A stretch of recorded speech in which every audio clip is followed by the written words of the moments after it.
Namara shibareru. What does that mean? Snow? Means very cold. Oh, yep. Hi. Very, very cold. One bag travel in Japan is the way to go if you want to move fast and light. But my recent trip to Hokkaido meant snow, cold, and extra gear. And still I decided to go with just one bag. Here's everything I packed. Let's get started. All right, because my last trip was a winter-specific trip to Japan, I first thought I'd start off with the parka that I took with me. This is the Outdoor Research Stormcraft Down Parka. It has a 700 fill down interior with a Gore-Tex shell on top of it. Having several years experience living in the northern Japanese cold, I knew how important it was to take a good parka with me, and this parka delivered beautifully. So a couple of my favorite things about this parka, of course, number one priority, the protection that it gives. It was very warm, very dry, and pretty lightweight considering that this is a long cut winter parka. Aside from the weather protection features of this jacket, I think my favorite part would have to be the number of pockets that it has. When you're gone all day and you have just your parka, maybe a small sling with you, it's nice to have ample pockets and storage space on the jacket itself. So we have 1, 2, 3 big flap pockets here in the front, 4, 5 zipping down here, separate pocket access, and 6 over here. And these 2 top zippered pockets, which are YKK coated zippers to keep the elements out, are super nice to protect your phone or anything you need. They are also fleece lined here, so I was able to actually preserve a lot of my phone battery. I thought my phone was gonna die a lot quicker with how cold it was, but keeping this in my chest up here with this fleece lined pocket kept my phone in great condition. These pockets right here have a simple flap with a snap closure here. Just nice, big, roomy dump pockets to dump onigiri, any snacks that you're grabbing from the konbini in here. So on the inside, we have these 700 fill down baffles. I personally like down insulated jackets myself, as opposed to synthetic, just a personal preference of mine. I like the warmth to weight ratio, and I can also pack them down really tight when I need to. Another kind of quick access dump pocket on the inside of the jacket. And what I primarily did was kept my packable tote in there. So for example, we went to this super highly rated ramen place in Sapporo. They did not have a place for you to hang your coats up. So we found a lot of times when we were transitioning from the outdoors to the indoors, it was nice to be able to throw the entire jacket in this tote bag. So there you go, inside the packable tote here, we have a pretty large, long cut men's down parka. One of the other things I enjoyed about the parka was this nice soft line cuff that comes out of here. Just adds a nice layer of comfort as you throw your arms through the sleeves. Minimal branding here, all blacked out. If you know me, I like the blacked out low profile look.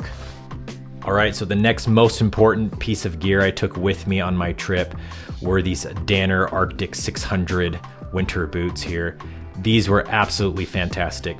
I did a lot of research online looking for the perfect warm, waterproof, but lightweight, hikeable, walkable boot for the winter, and these were the ones that won. So they have different versions of these out there, but this one in particular is the one with the full leather grain upper. They do lace up like a traditional winter boot, but the best part about these boots, especially for Japan, is the easy side zipper access. So you have a YKK coated zipper here. When you're in Japan specifically, you are going to be taking off your shoes, whether that's just inside your hotel or other places that you're going. And this was super nice to be able to come in from the outside in the cold winter snow, pull this zipper down, and easily get in and out of these boots. So I only had to tie these once, and then the rest of the time, I was in and out of these boots very simply with the side zipper here. We walked through slush, powder, ice, you name it.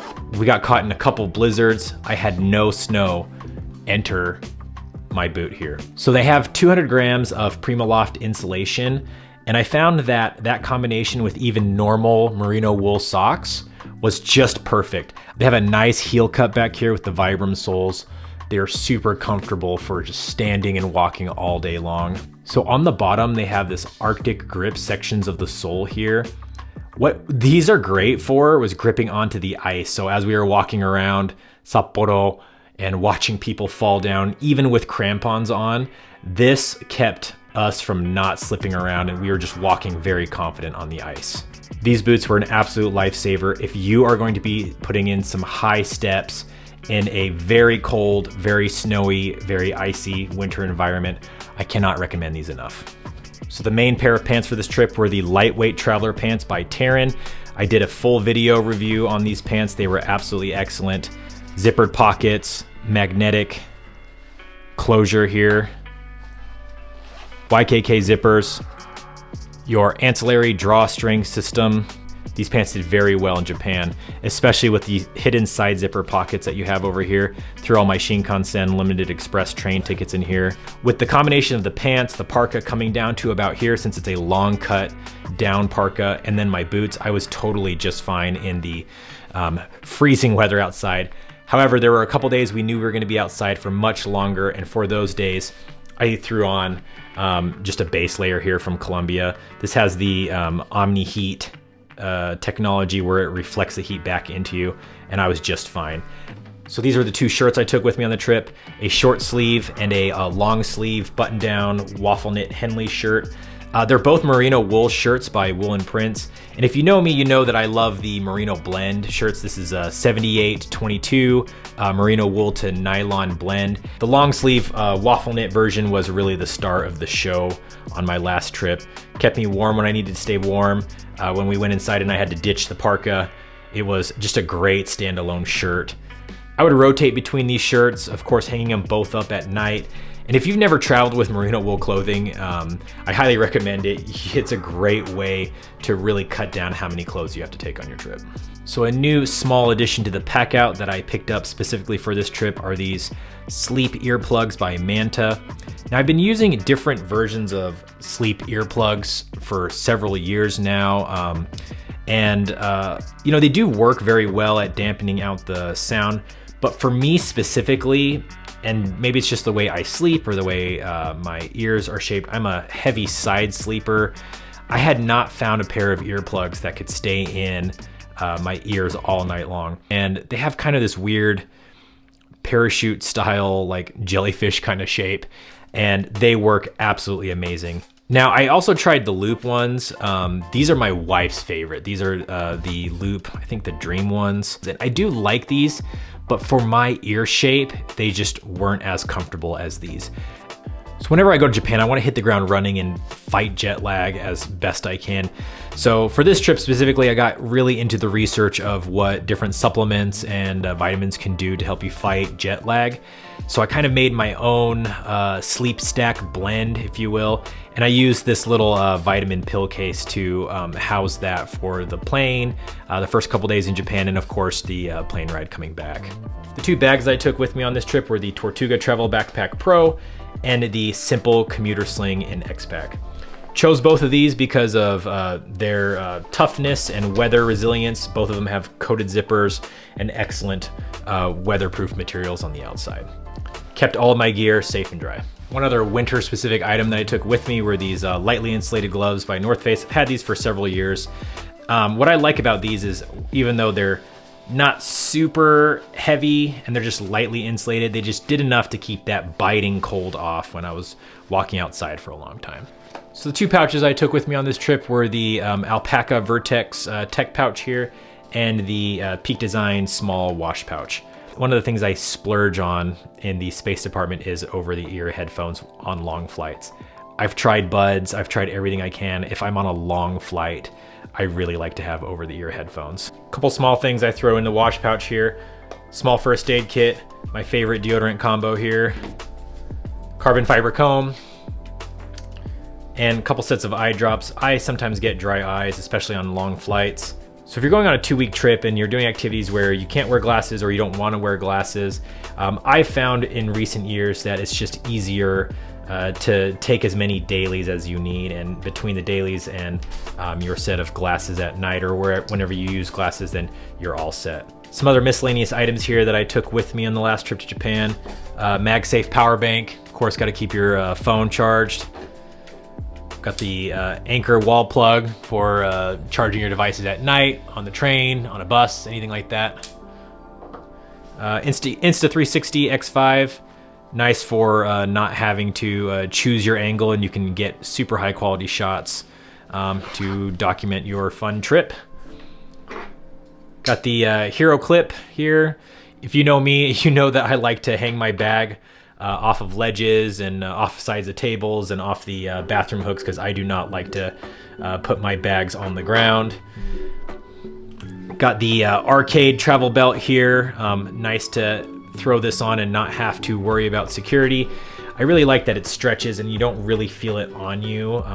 It's one of these things that don't dig into your side or your hip when you're walking around all day with a belt on. Manta sleep mask for blacking out the hotel room or the flight to catch some sleep. Allet travel wallet here for the passport, all the documents, tickets, bills, anything that you need. X-Pack coin pouch from Alpaca. If you go to Japan, you do know that you need to have coins, so make sure you take a coin pouch with you if you're going to Japan. I've recently been using the Element electrolytes, and I have found that it did help with the whole sleep stack, fight the jet lag attempt that I did. Sea to Summit clothesline. I use this every time I go to Japan because I always have to hang up more things than I think I need to, and all of the hotel closets in Japan are absolutely tiny, so nice to have a packable clothesline to take with you. Little Bluetooth adapter for the plane, so I could use my headphones and watch movies on the plane without having a cord. And 6-in-1 USB-A, USB-C, lightning cable. Nice to save room on cord space. And an Apple AirTag. Believe it or not, I have used this even though I'm not separated from my bag too much, but I have sent my backpack through the mail in Japan on times where I was taking like a 50-mile bike ride and had to meet my pack on the other side of the island. It's nice to be able to track your bag and know where it is at all times. I hope you found this to be helpful. Let me know what you think in the comments. And if you travel in cold weather, what's one piece of gear that you never leave behind? If you like content like this, feel free to like and subscribe, and we'll see you in the next one.